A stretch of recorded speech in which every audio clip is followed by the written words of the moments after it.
Hello बच्चों, आइए देखते हैं एक प्रश्न। निम्नलिखित सारणिकों के मान ज्ञात कीजिए।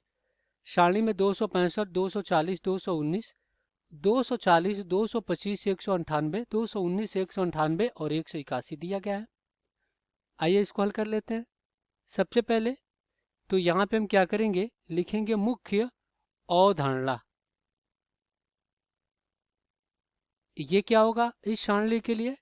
तो इस सारणी के लिए देखा जाए तो इसमें 3 पंक्ति 3 रो है। तो जब कभी भी अगर अगर किसी सारणी में किसी सारणी में तीन पंक्ति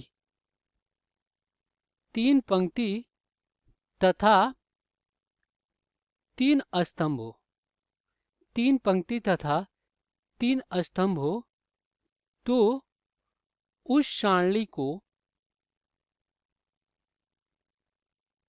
तृतीय अवस्था की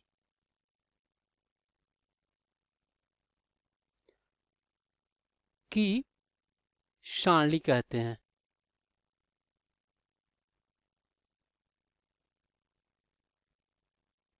इतना हो गया।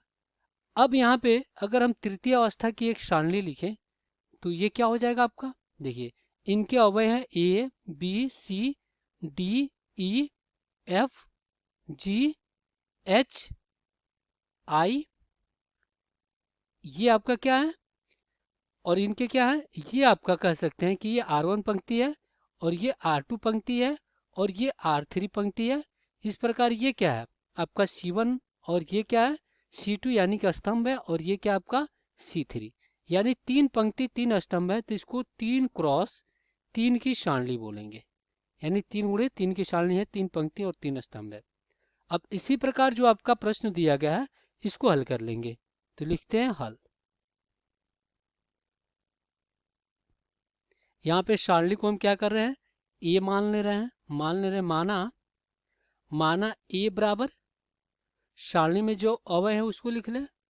265, 240, 219, 240, फिर क्या आपका 225, 198 और यहाँ पे कितना है 219, 198, 181।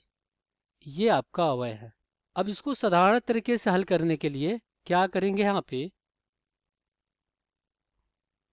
C1 की जगह पे C1 माइनस C2 कर देंगे और फिर C2 की जगह पे C2 माइनस C3 कर देंगे।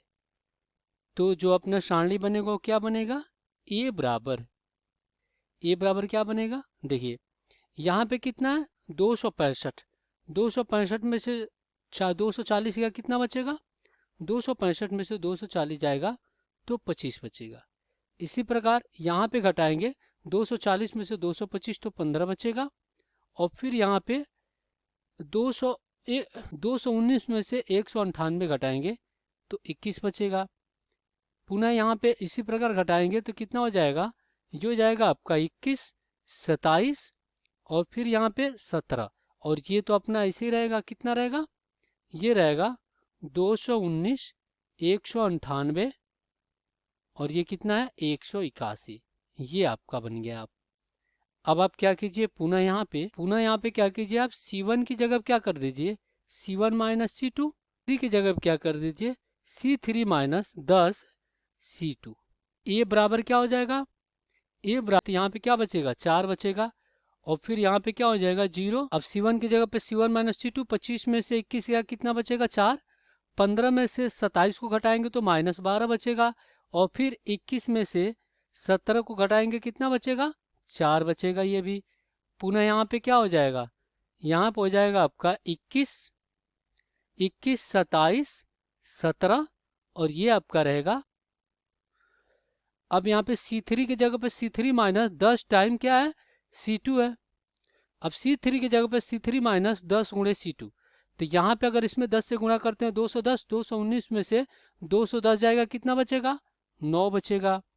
इसी प्रकार यहाँ पे करेंगे तो कितना हो जाएगा, ये यहाँ पे करेंगे तो बचेगा आपका -72, और पुनः इस पे करते हैं तो क्या हो जाएगा, यहाँ पे बच जाएगा आपका 11। ये हो गया आपका सारणी। अब फिर पुनः हम क्या करेंगे, यहाँ पे R2 की जगह पे क्या करेंगे, R2 प्लस 3R1, और फिर क्या करेंगे, R3 की जगह पे R3 माइनस क्या कर देंगे, R1 कर देंगे। अब यहाँ पे क्या हो जाएगा, ये हो जाएगा A बराबर, सारणी में क्या हो जाएगा, देखिए सारणी में क्या हो जाएगा, R2 की जगह पे R2 प्लस 3 टाइम R1, तो पहले तो ये 4, 21 और 9, R1 से कोई मतलब नहीं है। अब देखिए यहाँ पे क्या हो जाएगा, 3 टाइम R3, तो 4 3 कितना हो जाएगा, 12 हो जाएगा। 12 में से -12 कितना हो जाएगा, ये 0 हो जाएगा। पुनः यहाँ पे कितना हो जाएगा, R2 प्लस 3 R3, तो यहाँ पे क्या हो जाएगा, यहाँ पे 90 आ जाएगा। और फिर यहाँ पे घटाएंगे तो कितना आ जाएगा, ये आ जाएगा आपका -45। और पुनः इसमें क्या हो जाएगा, ये भी 0 हो जाएगा, 4 में 4 गया 0। और फिर ये क्या हो जाएगा, -4 हो जाएगा। और यहाँ पे क्या बचेगा आपका, 2 बचेगा। अब आप क्या कर लीजिए, यहाँ पे देखिए ये दोनों 0 है, तो R1 के सापेक्ष विस्तार कर लीजिए। तो यहाँ पे क्या लिखेंगे, R1 के सापेक्ष विस्तार करने पर,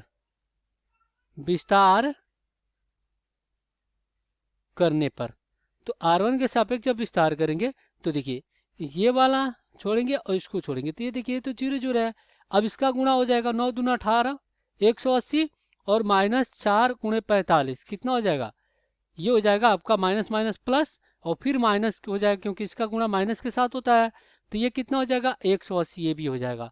तो पुनः यहाँ पे क्या हो जाएगा, अब हो जाएगा A बराबर 4 गुणे कितना, 180 माइनस 180।